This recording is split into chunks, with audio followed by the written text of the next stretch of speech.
La amarga pasión de Cristo según las visiones de Ana Catalina Emmerich. Audios de Unidos en el amor a Jesús. Quinta meditación. Jesús entra en Jerusalén.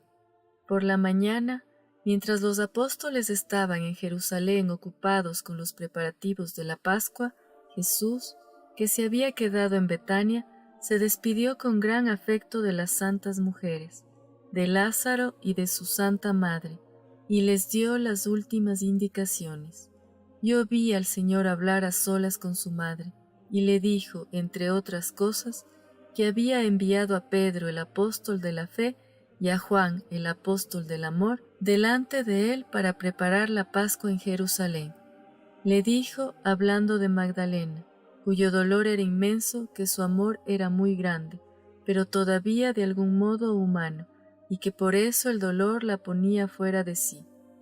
Le habló también de la traición proyectada por Judas, y la Santísima Virgen rogó por él.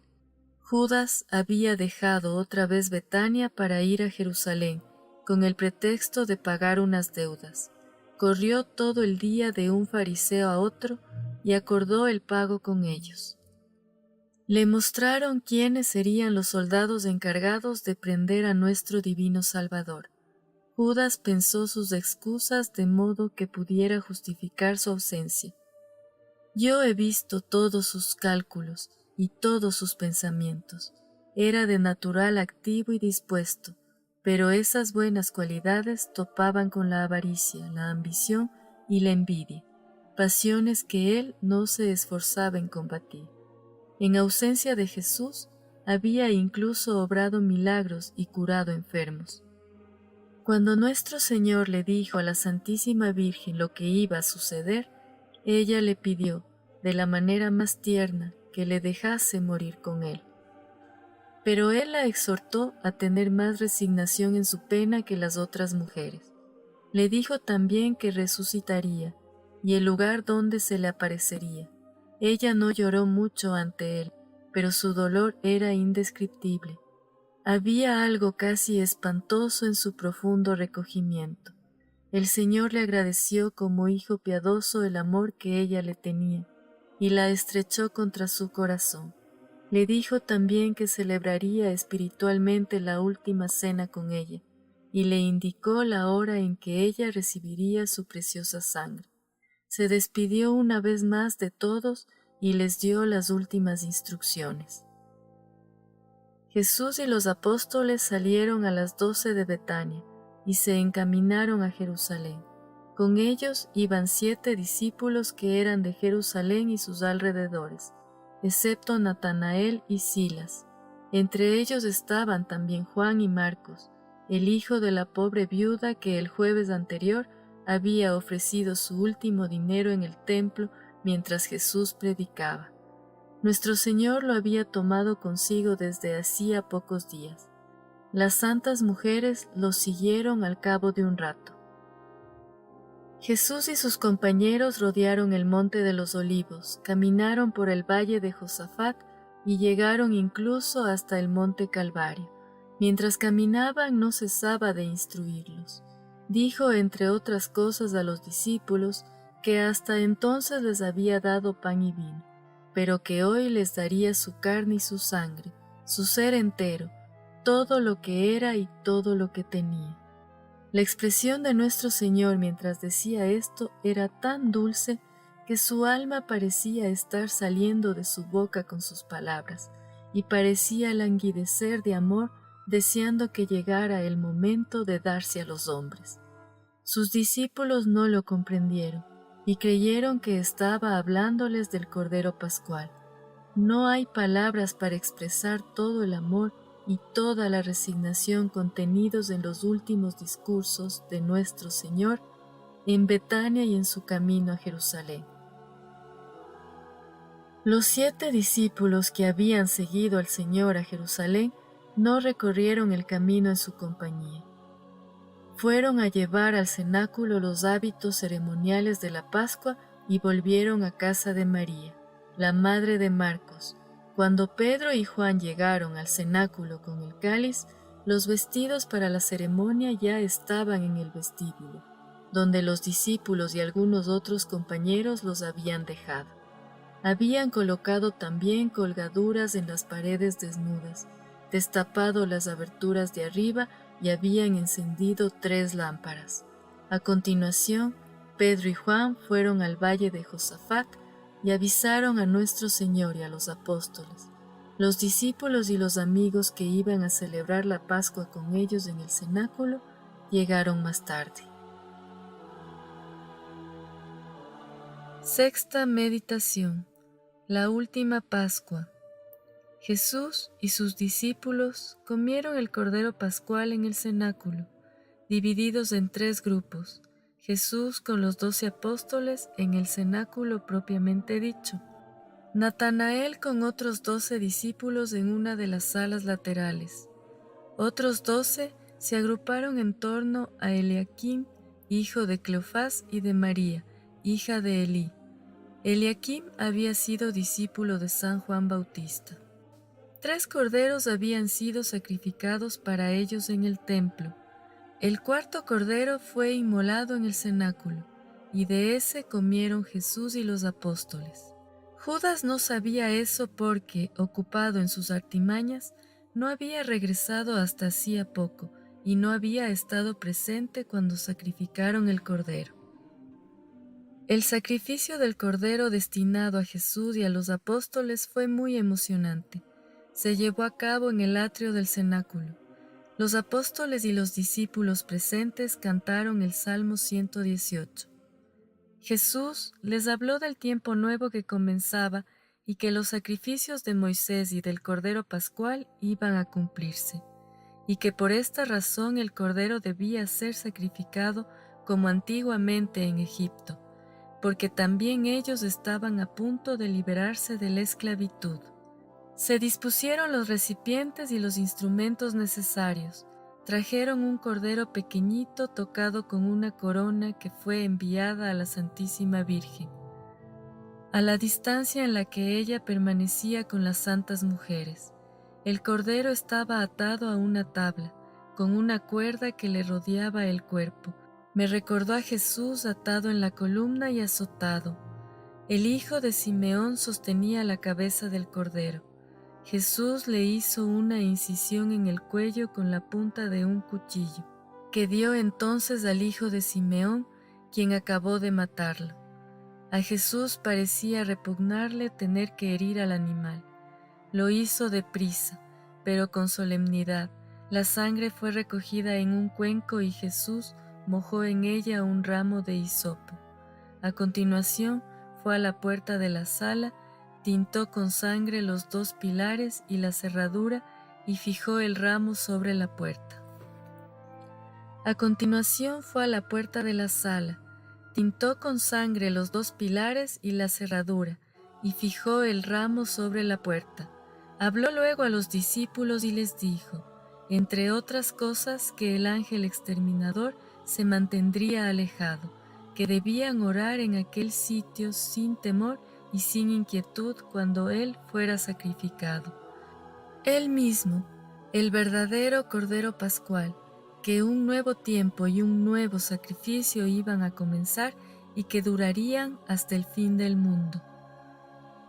Después todos fueron al otro extremo de la sala, cerca del lugar donde debajo en otro tiempo había estado el arca de la alianza.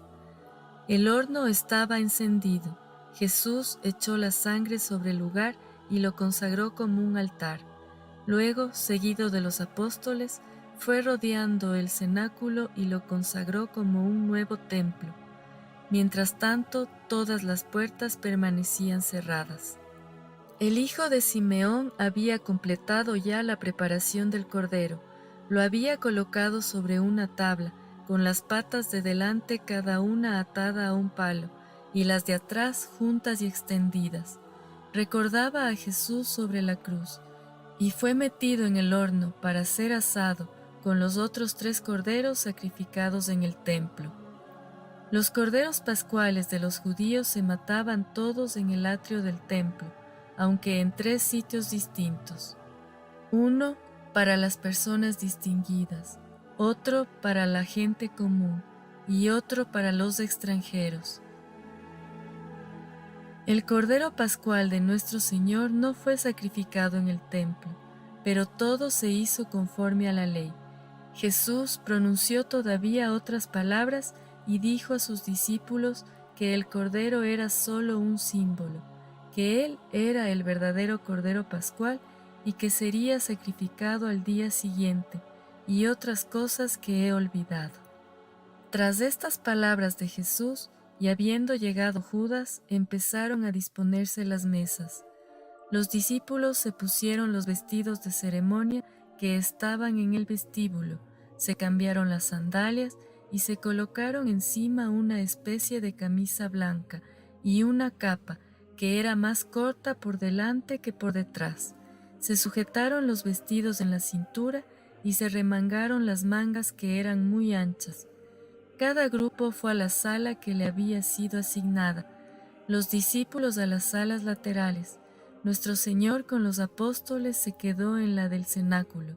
Cogieron cada uno un palo, y con él en la mano fueron acercándose de dos en dos a la mesa.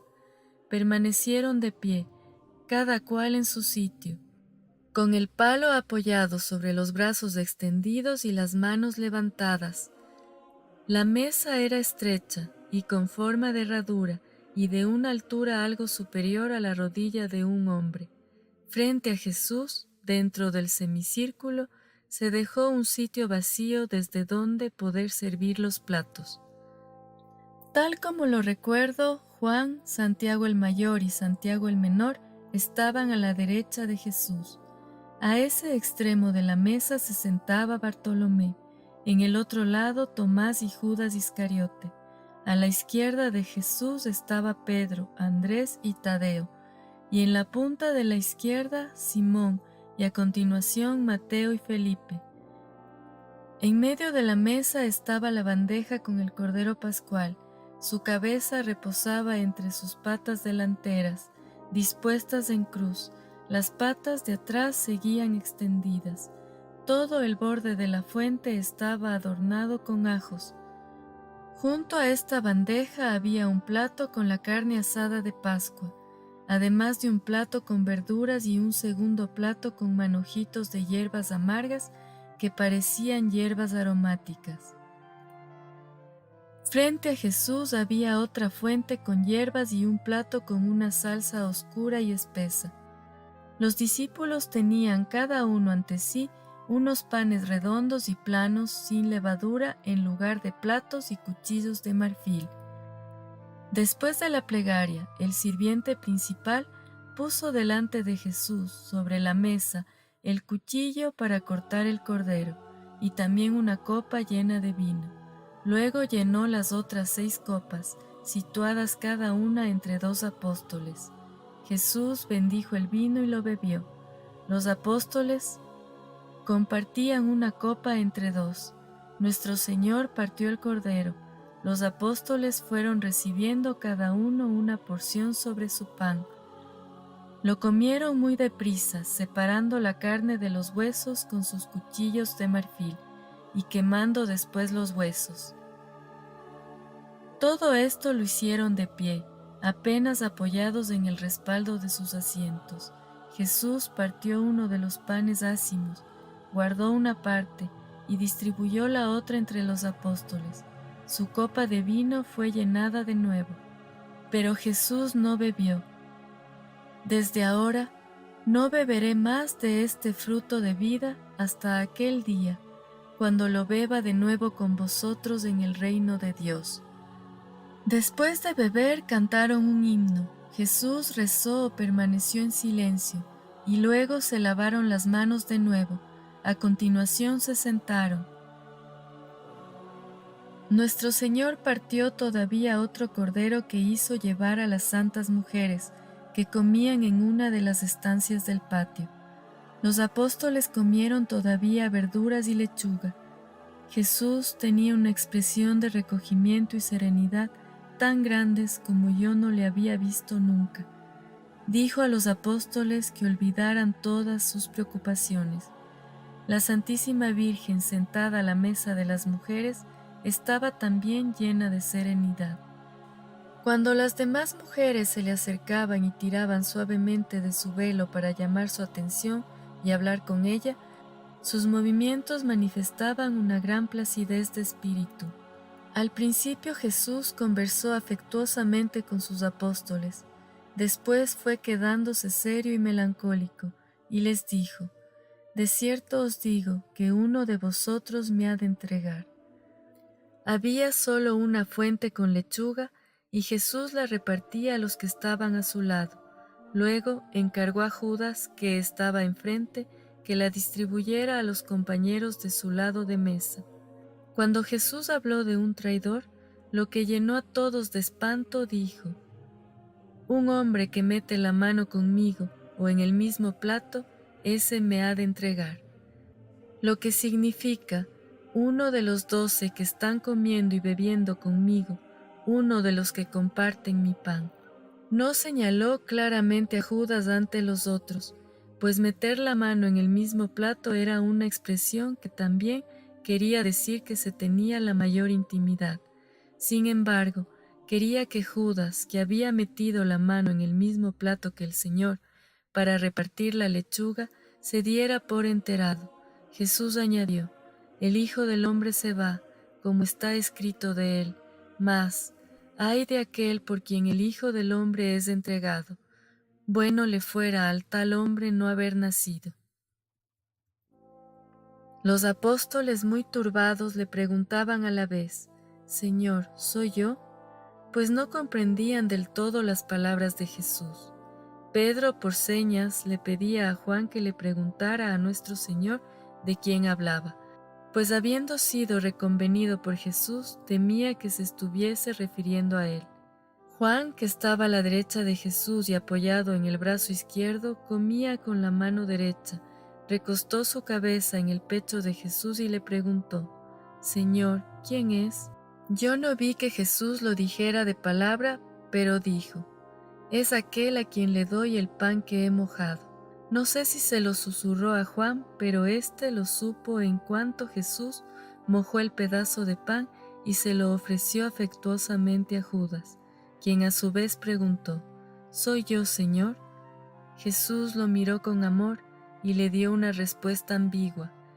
Entre los judíos ofrecer pan era una prueba de amistad y confianza. Jesús utilizó ese gesto para advertir a Judas sin declararlo culpable ante los otros. Sin embargo, Judas se consumía de rabia. Yo vi durante la cena una figura horrible sentada a sus pies, que a veces ascendía hasta su corazón. No vi que Juan le repitiera a Pedro lo que nuestro Señor le había dicho, pero lo tranquilizó con la mirada. Séptima meditación. Jesús lava los pies a los apóstoles. Todos se levantaron de la mesa y mientras recomponían sus ropas como era usual antes del oficio solemne, el sirviente principal entró con 2 criados para quitar la mesa. Jesús le pidió que llevara agua al atrio, y el sirviente se fue de la sala con sus criados. Jesús, de pie entre los apóstoles, les habló algún tiempo con solemnidad. No puedo repetir exactamente lo que dijo, pero me acuerdo de que les habló del reino, de que volvía con su Padre, de lo que les dejaría cuando se separase de ellos, etc. Les habló también sobre la penitencia, la confesión, el arrepentimiento y la justificación. Yo comprendí que se estaba refiriendo al lavatorio de los pies y vi que todos los apóstoles reconocían sus pecados y se arrepentían de ellos, excepto Judas. Este discurso fue también largo y solemne, y cuando acabó, Jesús envió a Juan y a Santiago el menor a buscar el agua al vestíbulo, y les dijo a los apóstoles que colocaran las sillas en semicírculo. Él se fue también al vestíbulo, y allí se envolvió el cuerpo con una toalla, y mientras tanto los apóstoles en la sala se decían algunas palabras y se preguntaban cuál sería el primero de entre ellos. El Señor les había dicho claramente que iba a dejarlos, y que su reino estaba muy próximo y al alcance, lo que reforzaba aún más su idea de que el Señor tenía unos planes secretos y que se había referido a un triunfo terrestre que proclamaría en el último momento, mientras Jesús, en el vestíbulo, mandó a Juan que cogiera una jofaina y a Santiago un cántaro lleno de agua, y que lo siguieran a la sala a donde el sirviente principal había llevado otra jofaina vacía. Jesús, ataviado de un modo tan humilde, les reprochó la disputa que se había suscitado entre ellos, y les dijo, entre otras cosas, que él mismo era su servidor y que se sentaran para que él les lavara los pies. Tomaron asiento en el mismo orden que habían estado sentados a la mesa. Jesús iba del uno al otro, echándoles sobre los pies agua de la jofaina que llevaba Juan. Luego, con un extremo de la toalla en la que estaba envuelto, se lo secaba. Nuestro Señor llevó a cabo este acto de humildad lleno de afecto hacia sus apóstoles. Cuando llegó a Pedro, éste asimismo humilde quiso detenerlo, y le dijo, Señor, ¿cómo vas tú a lavarme los pies? Jesús le contestó, ahora no entiendes lo que hago, pero lo entenderás más tarde. Me pareció que en una parte le decía, Simón, has merecido que mi Padre te revelara quién soy yo, de dónde vengo y a dónde voy. Tú solo lo has reconocido abiertamente, y por eso sobre ti construiré mi iglesia, y las puertas del infierno no prevalecerán contra ella. Mi poder permanecerá en ti y en tus sucesores hasta el final de los tiempos. Jesús señaló a Pedro ante los apóstoles y les dijo que cuando él ya no estuviera presente, Pedro ocuparía su lugar. Pedro exclamó, «Tú nunca me lavarás los pies», a lo que el Señor respondió, «Si no lo hago, no tendrás nada que ver conmigo». Entonces Pedro añadió, «Señor, lavadme no solo los pies, sino también las manos y la cabeza». Jesús dijo, quien ha sido purificado no precisa lavarse más que los pies. Todo el resto es puro. Vosotros estáis, pues, limpios, aunque no todos. Con estas palabras se refería a Judas. Jesús había hablado del lavatorio de los pies como de un símbolo del perdón de las culpas cotidianas, porque los pies están sin cesar en contacto con la tierra, y si no se los limpia constantemente siempre están sucios. Al lavarles Jesús los pies fue como si les hubiera concedido una especie de absolución espiritual. Pedro, en medio de su celo, lo que vio con aquel gesto era una humillación demasiado grande para su maestro. Él no sabía que al día siguiente, para salvarlo, Jesús se sometería a la ignominiosa muerte en la cruz. Cuando Jesús lavó los pies de Judas, lo hizo del modo más afectuoso. Acercó su sagrada faz a los pies de Judas y le dijo en voz baja que desde hacía un año sabía de su traición. Judas fingía no oírlo y hablaba con Juan, lo que hizo que Pedro se irritara y no pudiera evitar decirle, Judas, el Maestro te está hablando. Entonces Judas dio a Jesús una réplica vaga y evasiva. Dijo algo así como, Dios me libre, Señor. Los demás no se habían dado cuenta de que Jesús le había hablado a Judas, pues lo hizo en voz baja para que los otros no lo oyeran, y además estaban ocupados en calzarse de nuevo las sandalias. Nada, en todo el transcurso de su pasión, afligió tanto a Jesús como la traición de Judas. Jesús finalmente lavó también los pies de Juan y Santiago. Luego les habló sobre la humildad y les dijo que el más grande entre todos era aquel que servía a los demás y que a partir de entonces debían lavarse los pies unos a otros. A continuación se puso sus vestidos. Los apóstoles se desciñeron los suyos que habían sujetado para comer el Cordero Pascual.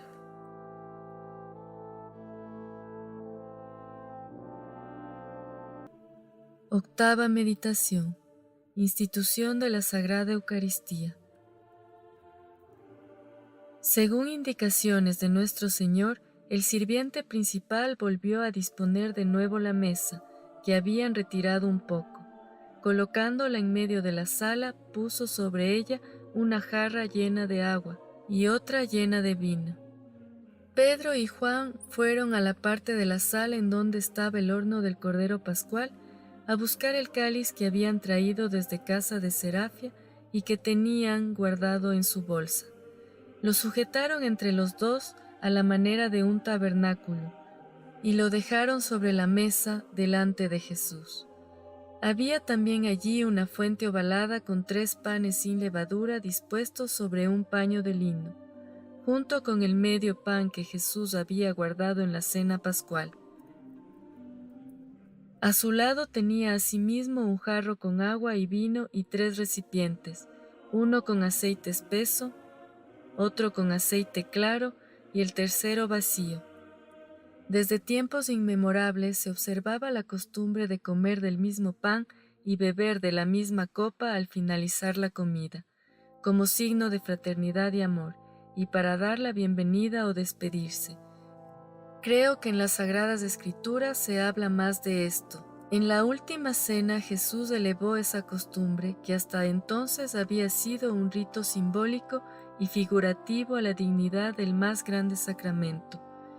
Posteriormente, entre los cargos presentados ante Caifás, a partir de la traición de Judas, Jesús fue acusado de haber introducido una novedad en la ceremonia de Pascua. Sin embargo, Nicodemo demostró cómo en las Escrituras eso ya constaba como una práctica antigua.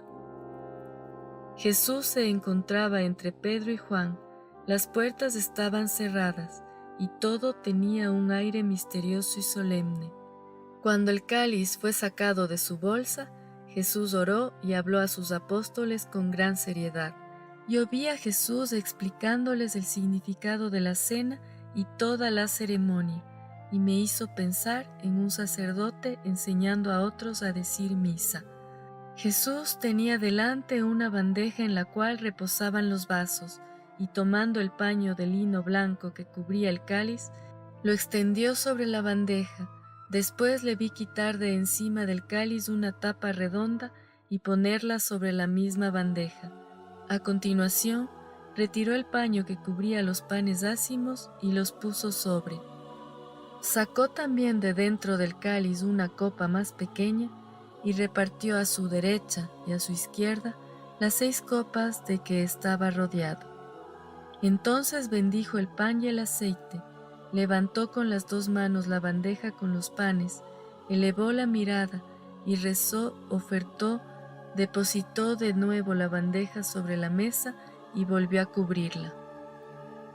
Tomó luego el cáliz, hizo que Pedro echara vino en él y que Juan añadiera un poco de agua que Jesús había bendecido antes. A continuación, bendijo el cáliz, lo elevó orando, lo ofreció y lo colocó de nuevo sobre la mesa. Juan y Pedro le echaron un poco de agua sobre las manos encima del plato en el que habían estado los panes.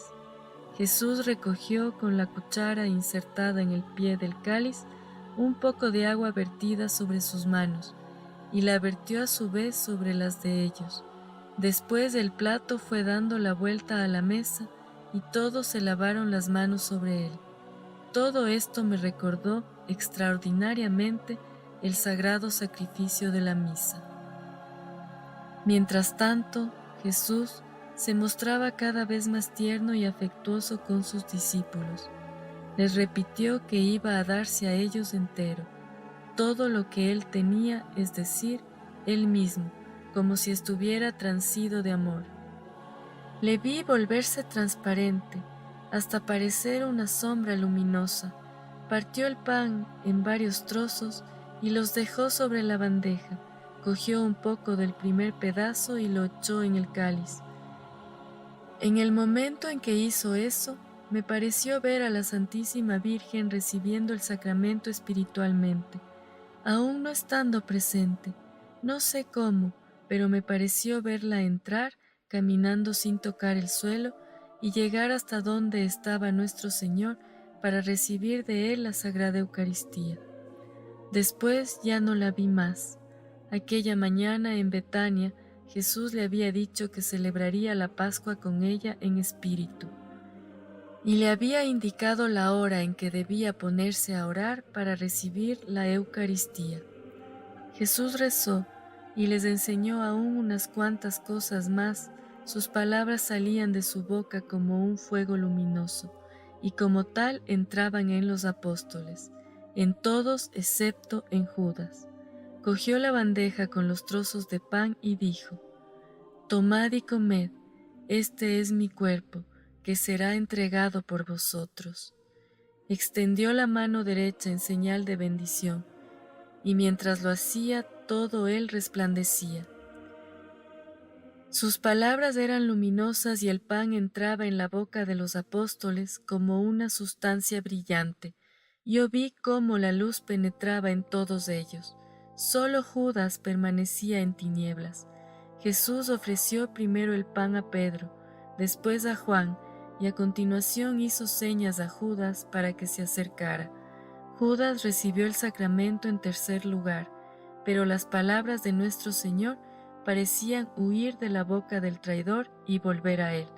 Esa visión me perturbó tanto que no puedo describir mis sentimientos. Jesús le dijo: «Haz cuanto antes lo que tienes que hacer». Después administró el sacramento a los demás apóstoles, que fueron aproximándose de dos en dos. Jesús sujetó el cáliz por sus dos asas y lo elevó hasta su cara pronunciando las palabras de consagración. Mientras lo hacía, se lo veía transfigurado y transparente, como si todo su ser lo hubiera abandonado para pasar a estar contenido en el pan y el vino. Dio de beber a Pedro y a Juan del cáliz que sostenía en la mano y luego lo dejó de nuevo sobre la mesa. Juan vertió la divina sangre del cáliz en las copas pequeñas y Pedro se las entregó a los apóstoles, que bebieron dos de la misma copa. No estoy muy segura, pero creo que Judas también bebió un sorbo del cáliz. Después ya no volvió a su sitio, sino que se fue inmediatamente del cenáculo. Los demás creyeron que iba a cumplir un encargo de Jesús. Se fue sin rezar y sin dar gracias, con la gran ingratitud que supone retirarse sin dar gracias después del pan cotidiano, mucho más tras haber recibido el pan de vida eterna de los ángeles. Durante toda la cena estuve viendo al lado de Judas una figura terrorífica, cuyos pies eran como un hueso seco, pero cuando Judas llegó a la puerta del cenáculo, vi 3 demonios a su alrededor. El uno entraba en su boca, el otro le daba prisa, y el tercero corría ante él.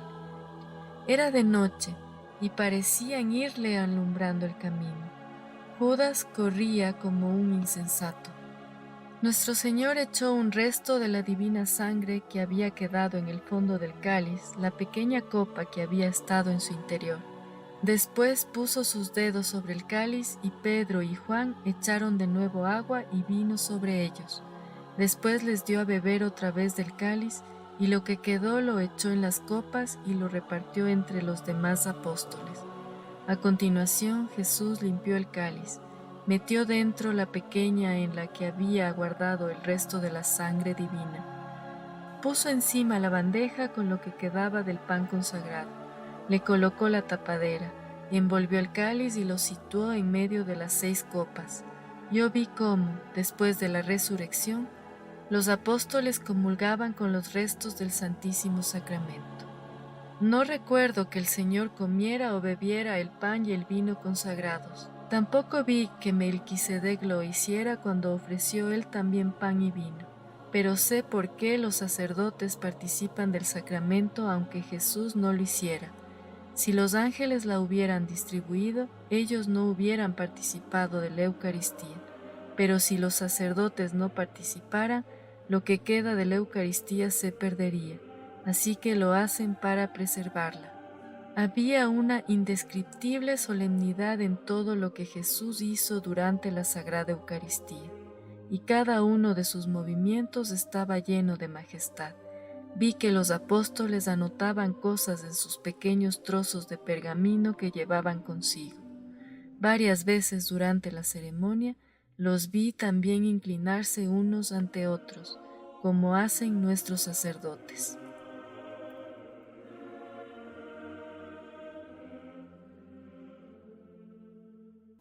Novena meditación.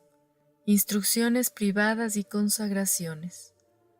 Jesús dio a sus apóstoles unas instrucciones privadas. Les dijo que debían seguir celebrando el Santísimo Sacramento en memoria suya hasta el fin de los tiempos. Les enseñó cómo usarlo y cómo transmitirlo, y de qué modo gradualmente debían enseñar y hacer público este misterio. Les enseñó cuándo debían comer el resto de los elementos consagrados, cuándo debían darle parte de ellos a la Santísima Virgen, cómo consagrar ellos mismos cuando les hubiese enviado el divino consuelo. Después les habló del sacerdocio, de la sagrada unción, de la preparación del crisma y de los santos óleos. Había 3 recipientes, 2 de ellos contenían una mezcla de aceite y de bálsamo.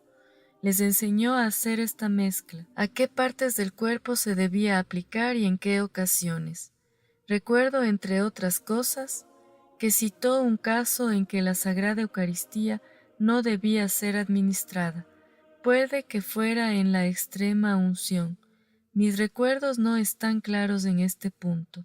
Habló de diferentes tipos de unción, sobre todo de las de los reyes, y dijo que incluso los reyes inicuos, al ser ungidos, recibían de la unción especiales poderes.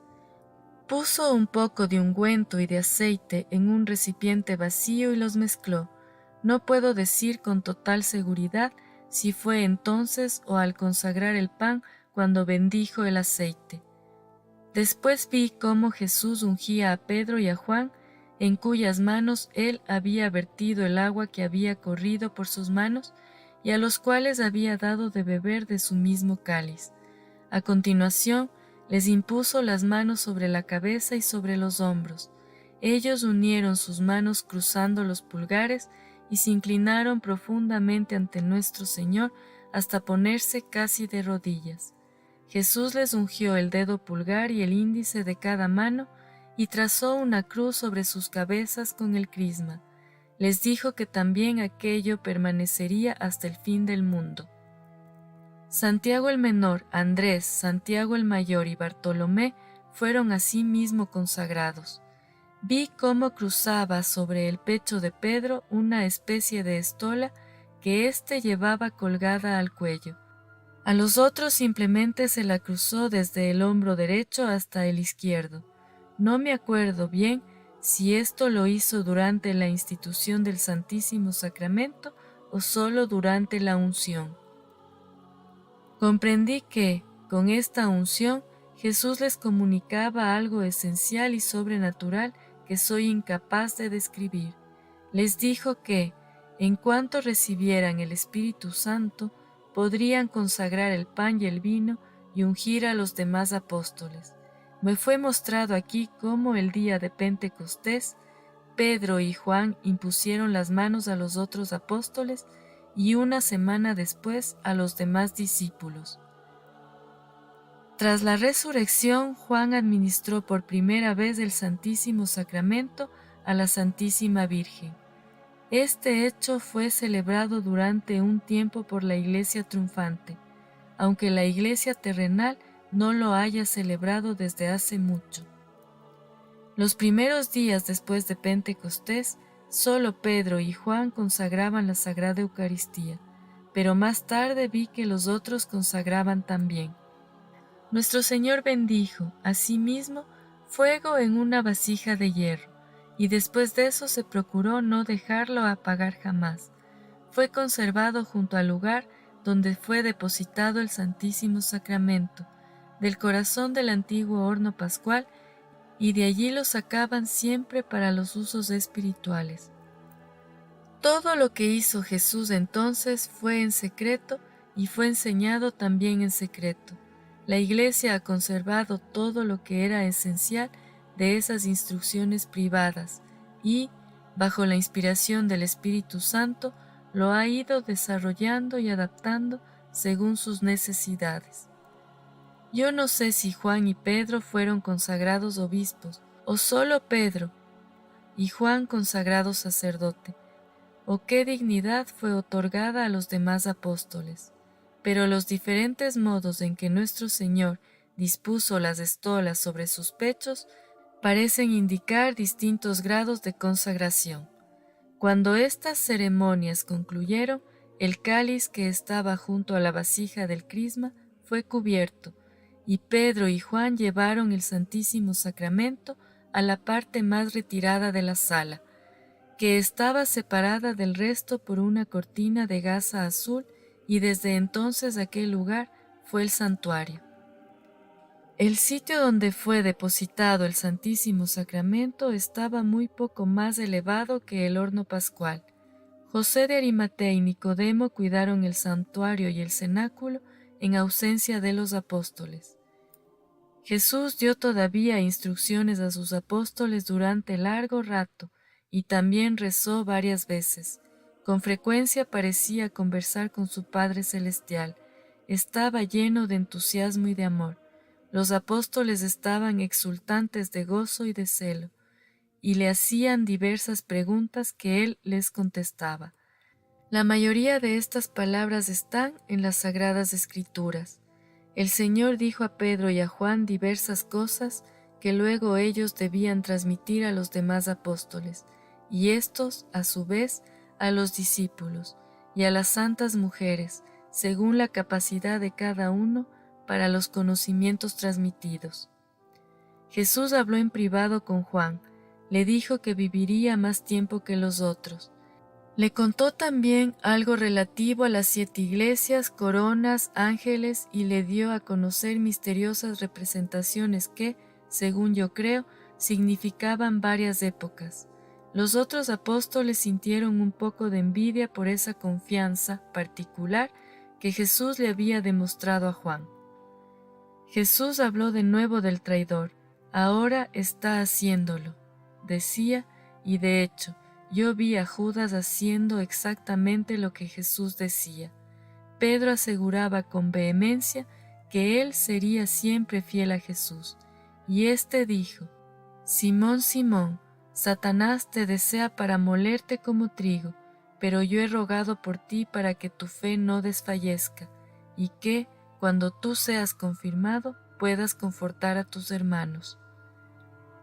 Y entonces nuestro Señor les dijo de nuevo que a donde Él iba, ellos no podían seguirlo, a lo que Pedro contestó exaltado: Señor, yo estoy dispuesto a acompañarte a la prisión y a la muerte. A lo que Jesús le respondió: en verdad te digo que, antes de que el gallo cante 2 veces, me habrás negado 3. Hablándoles de los tiempos difíciles que se avecinaban, Jesús les dijo: Cuando os he mandado sin bolsa y sin sandalias, ¿os ha faltado algo? No, respondieron los apóstoles. Pues ahora, prosiguió Jesús, que cada cual coja su bolsa y sus sandalias, y quien nada tenga que venda su túnica para comprar una espada, pues en verdad os digo que todo lo que fue escrito se va a cumplir. Ha sido reconocido como inicuo, todo lo relacionado conmigo ha llegado a su fin. Los apóstoles entendieron todo esto de un modo literal, y Pedro le mostró 2 espadas cortas y anchas como dagas. Jesús dijo: Basta, vayámonos de aquí. A continuación entonaron un himno de acción de gracias, colocaron la mesa a un lado y se fueron hacia el atrio. Allí encontró Jesús a su madre, a María, hija de Cleofás, y a Magdalena, que le suplicaron con ansia que no fuera al monte de los Olivos, porque corría el rumor de que querían cogerle.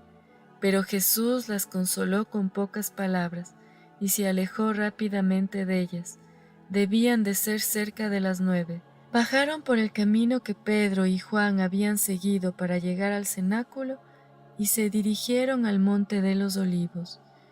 Yo he visto la Pascua y la institución de la Sagrada Eucaristía como lo he relatado, aunque mi emoción en esos momentos era tan grande que no pude prestar mucha atención a los detalles, pero ahora lo he visto con más claridad. No hay palabras que puedan expresar la fatiga y la pena, su visión del interior de los corazones, el amor y la fidelidad de nuestro Salvador, su conocimiento de todo lo que iba a suceder, como quedarse solo en lo externo. Nuestro corazón se inflama de admiración, gratitud y amor. La ceguera de los hombres es incomprensible, y nuestra alma se ve sobrepasada por la conciencia de la ingratitud del mundo entero y por sus propios pecados. La ceremonia de la Pascua fue celebrada por Jesús de total conformidad con la ley. Los fariseos tenían por costumbre añadir algunos minutos y ceremonias suplementarias.